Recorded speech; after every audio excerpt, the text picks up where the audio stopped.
আল্লাহ নবী ঘুমের থেকে জেগে হযরত আলীকে ডেকে বলেন, আলী, আল্লাহ অর্ডার করেছেন আমি মদিনায় চললাম, আমার বিছানার পরে আমার চাদর গায়ে দিয়ে শুয়ে থাকো। হযরত আলী বলেন, আল্লাহর হাবিব, আপনার চাদর গায়ে দিয়ে ঘুমিয়ে থাকবো, সকালবেলায় কাফির বেঈমানেরা আপনার বিছানার পরে আপনার চাদর গায়ে দেওয়া অবস্থায় আমি আলীকে তারা মোহাম্মদ মনে করবে, আর আমি আলীকে নবী মনে করে তারা তাদের তরবারি দিয়া কেটে কেটে টুকরা টুকরা করে আমারে বিদায় করে দেবে দুনিয়া থেকে।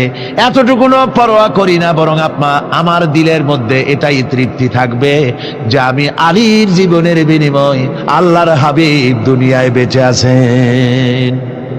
নবীজি ঘরের থেকে বেরোলেন, চতুর্দিকে কাফেররা দাঁড়ানো। আল্লাহ নবী হাতে এক মুষ্টি বালু হাতে নিয়ে শাহ হাতের বজু পড়ে 3 বার দম করে বালুগুলো ছেড়ে দিলেন।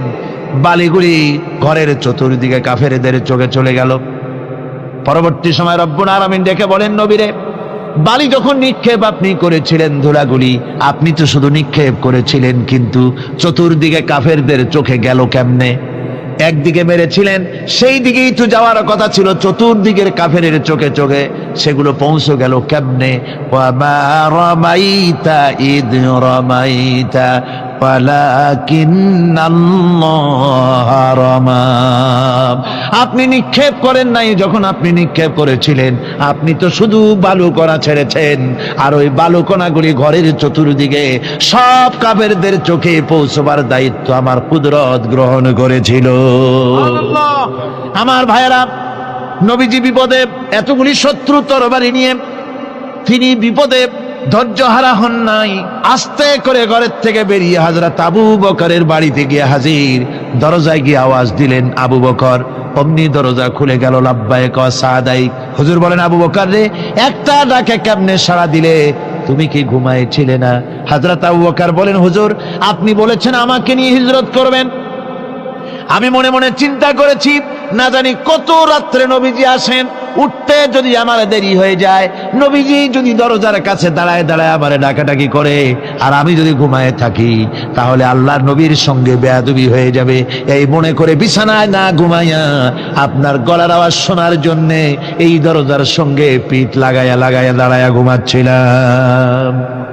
আল্লাহর নবী হযরত আবু বকরকে সঙ্গে করে নিয়ে চললেন মদিনার দিকে। উল্টা পথে রওনা করলেন।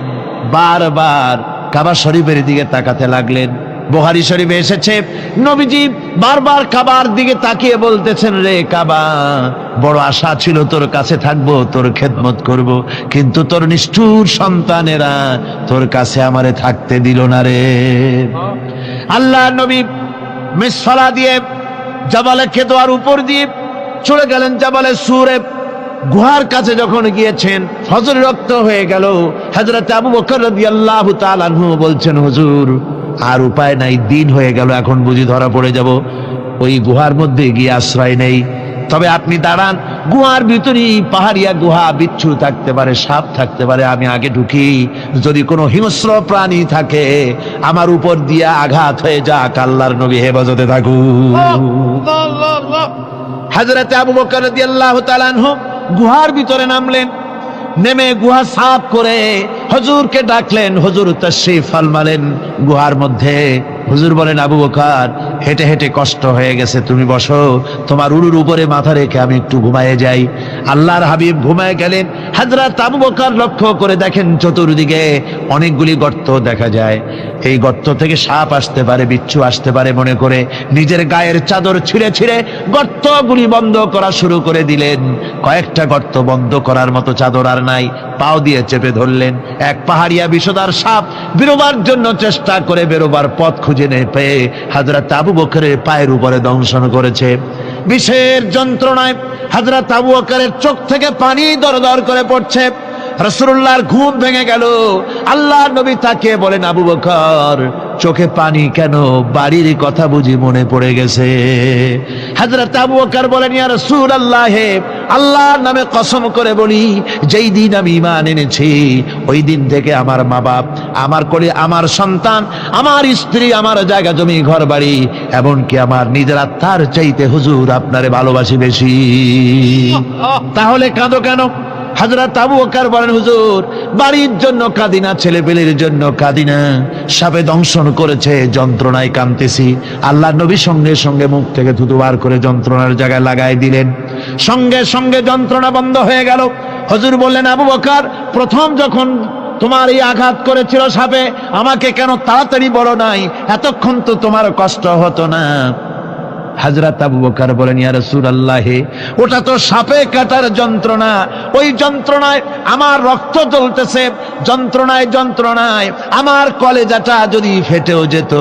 আল্লাহর হাবিব আরাম ফরমাচ্ছিলেন, আমি তাকে আরামে বিঘ্ন ঘটাতে পারতাম না। আমার ভাইয়েরা, হযরতে আবু বকর, হযরতে রাসূল দুজন বসে আছেন। এমনি সময় কাফের বেঈমানেরা খুঁজতে খুঁজতে জায়গা মতো এসে গেছে।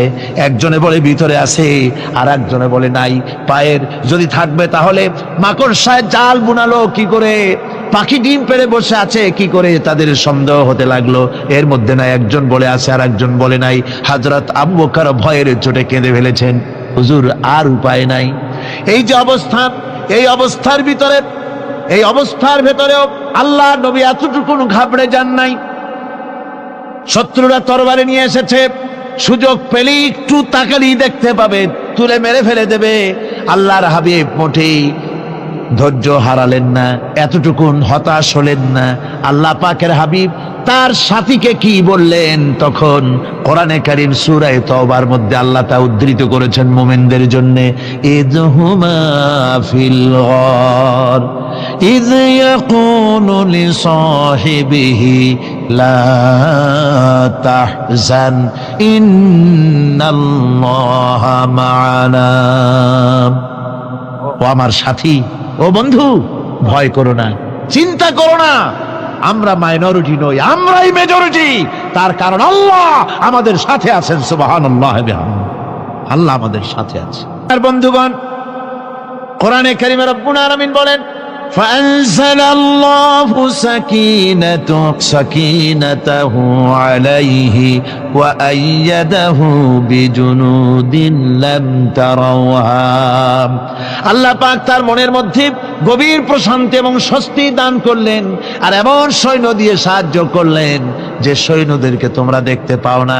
এভাবে করে রব্বুল আলামিন মুমিনদের বিপদে আপদে মুসিবতে সব সময় আল্লাহ পাক মুসলমানদেরকে সাহায্য করেছেন। জোরে বলেন সুবহানাল্লাহ। মুমিনদের